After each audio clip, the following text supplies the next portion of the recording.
elections, around 25% of people who voted for a racialist party. The BNP, you mean? BNP.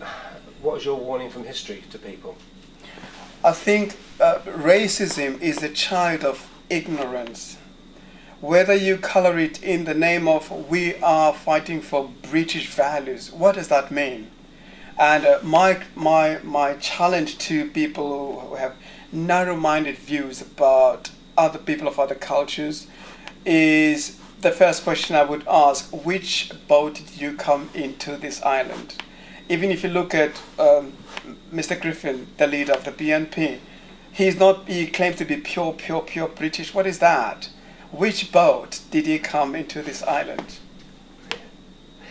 But South Africa will take centre stage next year in the World Cup. Oh yes, I'll be there.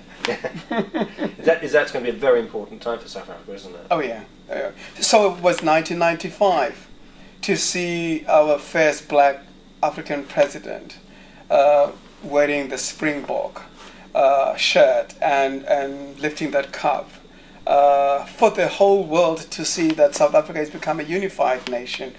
Sport has always been a unifying factor, even during the struggle. And so football, it's a shame that cricket and rugby is still perceived as a white man's sport. 2010 is going to be football, and football is a black man's sport stereotypically, but it's going to be one of those vehicles to unify our nation again and build the nation and bring about the kind of economic improvement we need in our country. My hunch, or I'm a bit disturbed, maybe I should wait and see, that I hope that the Olympics don't encourage bourgeoisie, upper middle class, that it will benefit the people in the township, the people who ought to be benefiting from it, not just the people up on the gravy train. How much did faith help the people of South Africa in a time of struggle? We say in Africa, music is in our bones.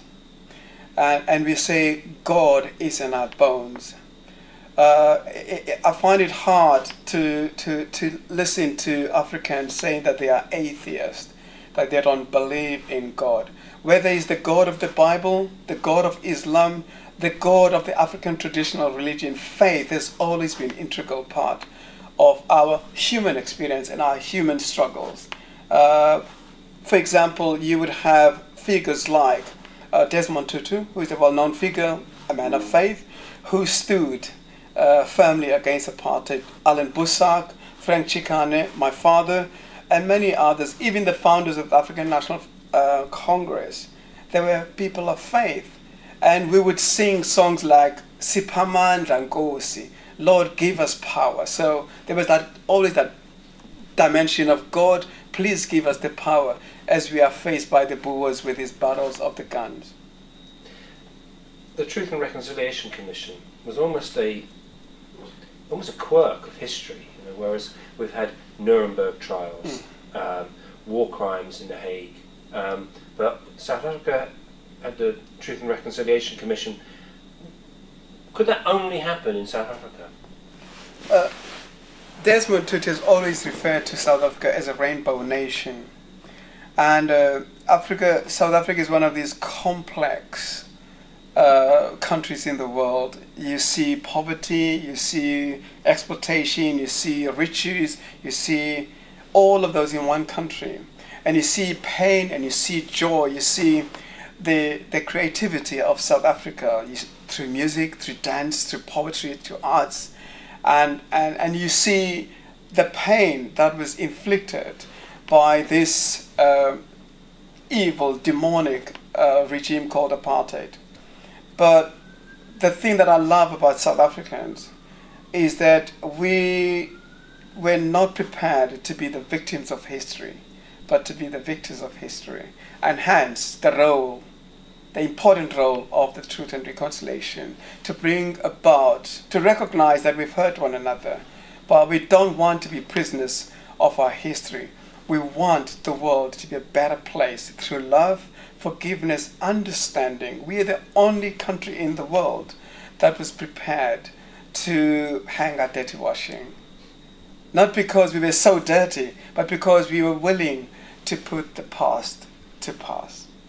I was in prison because I believed in the aims and objectives of the African National Congress, that all people are made in the image of God and that all people are equal. And the apartheid regime says, no, we were second-class creation, citizens. And so I was prepared to do anything, everything, to ensure that my value as a human being is acknowledged, restored, understood. And so I was imprisoned because I believed that all people are equal. And I was referred to as a terrorist. So I spent 4 years of my life behind the bars and being tortured by the South African Special Branch in South Africa. But about 5-7 years after the torture and all that experience, God asked me to offer forgiveness.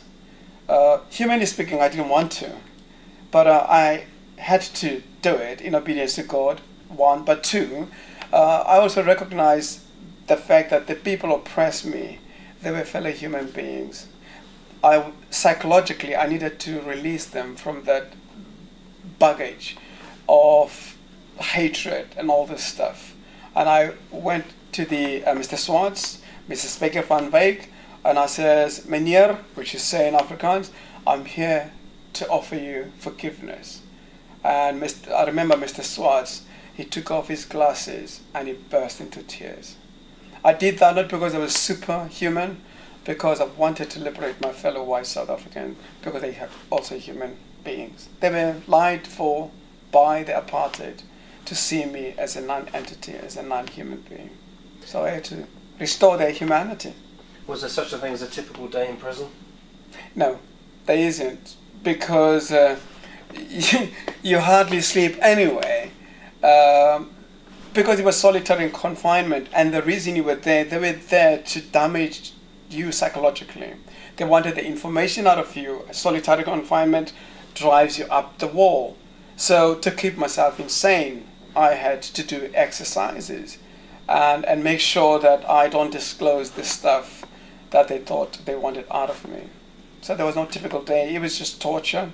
And you go up to the torture room upstairs and you go down the cell and you got given food that has got dog hair, you know, and which I refused to eat. On my first night actually in prison, a white Afrikaner young police officer said this to me, Sia, I'm on your side. I don't believe in apartheid. I'm actually going to leave the country and join the African National Congress. I'm not sure whether he did or not, but he was extremely nice to me, and I was very suspicious. And I was thinking, why are you so nice? And he gave me a pie, and I thought, this pie has got relects to kill me. And I said, no, I don't want it. He says, honestly, believe me, I am an Afrikaner, but I don't agree with apartheid. Please hear that. And my tentacles are kind of like, ooh, you are being nice to me because you want all the information. And I had to guard myself from that. Maybe the guy did leave the country. There were lots of Afrikaners who left the country in disagreement with apartheid and joined the African National Congress or went in exile. So not all Afrikaners were bad. Eugene Blanche is the epitome of evil when it comes to extreme racism, but they were wonderful. I've got Afrikaner friends who are in the parliament, Afrikaner friends in South Africa that are just wonderful human beings, and I love them to bits. Have you got faith in Jacob Zuma? Oh dear! What a question! I think as a person, I've never met Jacob Zuma, so I cannot do character assassination. But I think as a politician, my take on him is there are politics of popularity.